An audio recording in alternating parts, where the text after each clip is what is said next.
गाड़ी की रफ्तार से क्यों होता है?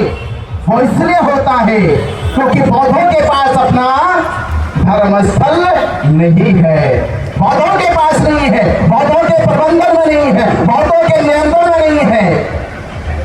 दुनिया में ऐसा किसी संप्रदाय धर्म के साथ नहीं हुआ। यह अन्याय किसके साथ हो रहा है? ये जुल्म किसके साथ हो रहा है? देश के आजादी से पहले ही ये आंदोलन चला, और देश के आजादी के बाद जब देश आजाद हो गया तो महाबोधि महाविहार आजाद क्यों नहीं हुआ? क्यों नहीं हुआ? जब देश आजाद हुआ तो देश की सरकार को यह भी सोचना चाहिए था, आजादी से पहले ही ब्रिटिश के शासन में अनागारी धम्पाल श्रीलंका से चलकर आए और अपने आंदोलन को 19वीं सदी में खड़ा किया, ब्रिटिश गवर्नमेंट तक अपनी आवाज को बुलंद किया, कांग्रेस सरकार के सामने अपनी पक्ष को रखा, पर बौद्धों की आवाज सुनी नहीं गई। क्यों नहीं सुनी गई? क्योंकि आज भी बौद्धों को क्या कहा जाता है कि भारत में बौद्ध अल्पसंख्यक है। क्या कहा जाता है?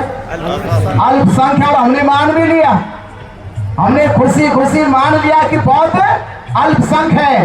तो मुझे बताओ, भारत का जो राष्ट्र ध्वज है उसमें अशोक चक्र किनका है?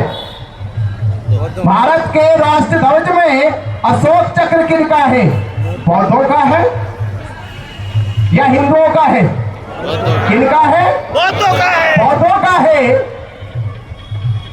जो हमारे देश की करेंसी पर अशोक की लाट है वो बौद्धों की है या हिंदुओं की है? बौद्धों की है। किनकी है? बौद्धों की है।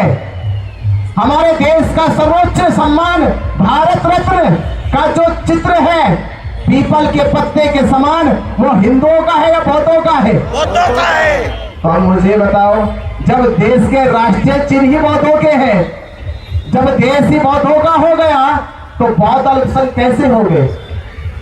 बौद्ध अल्पसंख्यक नहीं है, बौद्धों को अल्पसंख्यक बनाया जा रहा है। कभी बौद्धों को अल्पसंख्यक बनाया जाता है, कभी जैनियों को अल्पसंख्यक बनाया जाता है, कभी सिखों को अल्पसंख्यक बनाया जाता है, पर जो देश में अल्पसंख्यक है उसे किसी ने अल्पसंख्यक नहीं कहा। देश में अल्पसंख्यक कौन है? 3% हिंदू। देश में संख्या के अनुपात में सबसे कम कौन है? और जो कम है आज तक उसे देश के किसी भी व्यक्ति ने नहीं कहा कि वो अल्पसंख्यक है। वो मुख से पैदा हुए थे ना, क्योंकि उसने पहले ही अपनी तरकीब निकाल ली थी, ये कह के हम सब हिंदू है।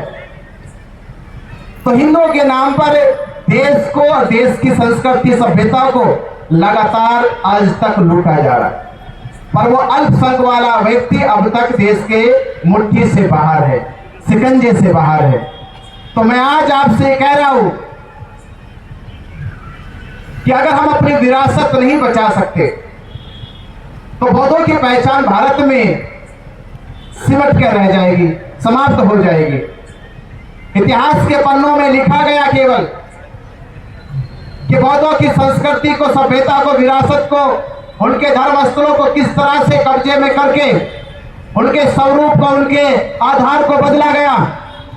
यह इतिहास हो सकता है, पर ये वर्तमान में आपकी आंखों के सामने हो रहा है, ये बौद्धों की आंखों के सामने हो रहा है। और 76 सालों से, देश की आजादी के बाद से, मैं ये भी कहता हूं कि बौद्ध भिक्षु भी गए हमारे बौद्ध विहार में, बौद्ध उपासक भी जाते हैं।